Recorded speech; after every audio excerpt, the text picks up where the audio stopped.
Okay. What did independence mean? 1962, 9th October, they're raising the Uganda flag. What was the significance of this? Of course, significantly, it meant that Uganda became a country, and if I use the same word again, an independent country, that is, it got the instruments of sovereignty, and therefore was responsible for her own well-being and her own citizen, got the boundaries marked, and was admitted to the conference of states that are considered to be sovereign. Got a flag and all the goodies that come with an independent state. Principally, it got a constitution, it had an executive prime minister, it had a president, and it became an independent entity. So we did not just, this was what happened in essence? Absolutely. We didn't just get black faces replacing the faces that were in leadership at that point, that were ruling? Well, Ugandans principally had to struggle for the sovereignty. There was a lot of mobilization, political mobilization.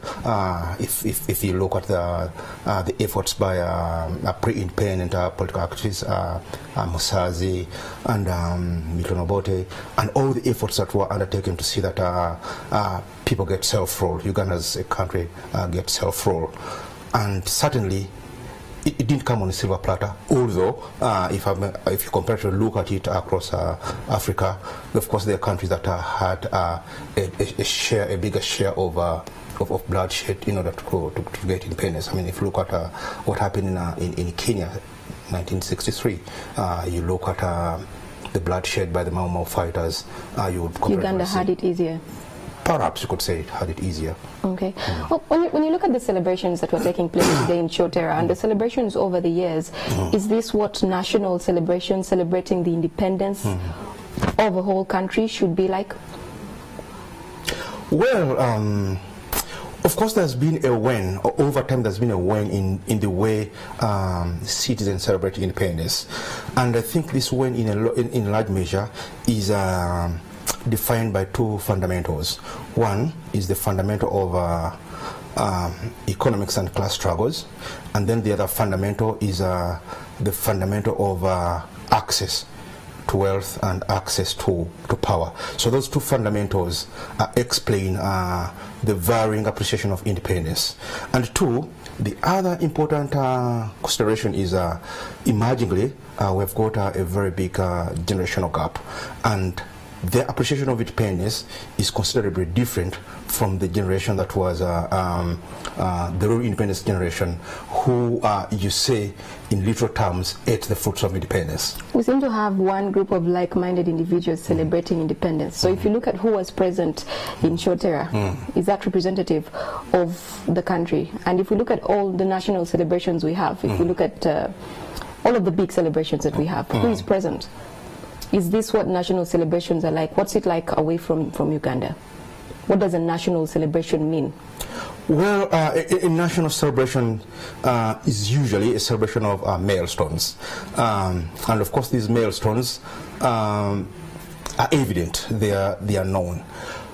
However, like I said earlier, in a country where we've got fundamentally a class and a struggle to access resource and wealth, these two contradictions don't allow the citizens to appreciate the major content of what Independence Day.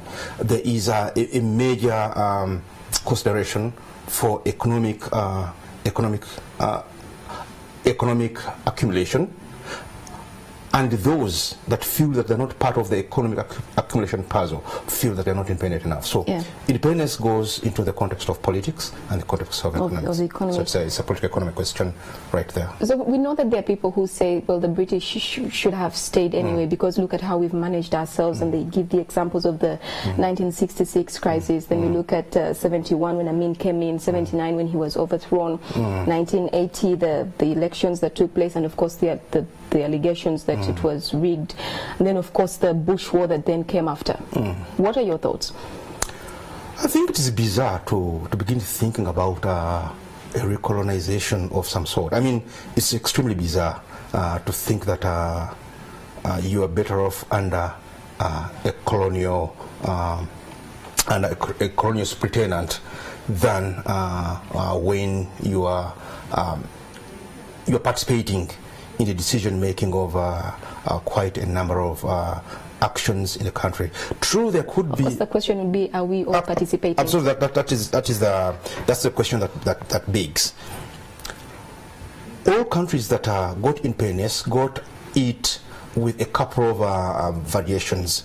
In our context, there is a general thinking that we are what we call an accidental state, a state that was patched up by different ethnicities, and these ethnicities did not have a major debate, a major participation in the debate that brought them to one cooking pot or into one cooking pot.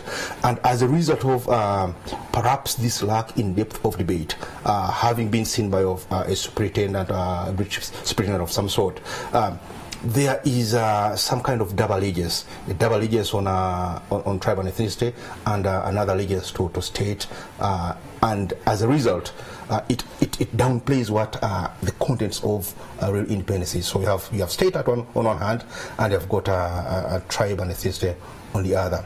However, that withstanding, it does not undermine the true fact that an independent state is far better off than a colonized state. You said an accidental state. Yeah. Are we, from where you're standing, are we a country or are we a nation? Well, we can call ourselves a country.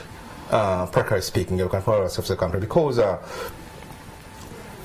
statehood or nationhood takes a lot of consideration and a lot of parameters. And part of the weakness comes from our inability to pass on the true civic duties and true civic engagements and the true civic responsibilities to generations. And because of the absence of this, many of the citizens, especially the demography in the category of 30 and below, do not appreciate the essence of what it means to be a nation. So that divide is what puts us into the country context. Do you blame them? My final question. Do you blame them? Well, you wouldn't blame them, but it's nation building is fundamentally a collective activity. So it means that we have to take part in this collective. Everybody must participate. Everybody must participate. Okay. Absolutely. All right. Thank you very much, Dr. Kiseka, for taking the time to speak with us. Our time is fast spent. Let's take a quick break. We'll be right back. In NTV Green, we tell the story of a group of youth in Kampala conserving the environment by using waste from the market to make briquettes for cooking. And in sport, downpour in Nambole does nothing to the spirit of Uganda Cranes players as they train for a crucial AFCON qualifier match this Saturday. NTV Tonight continues shortly.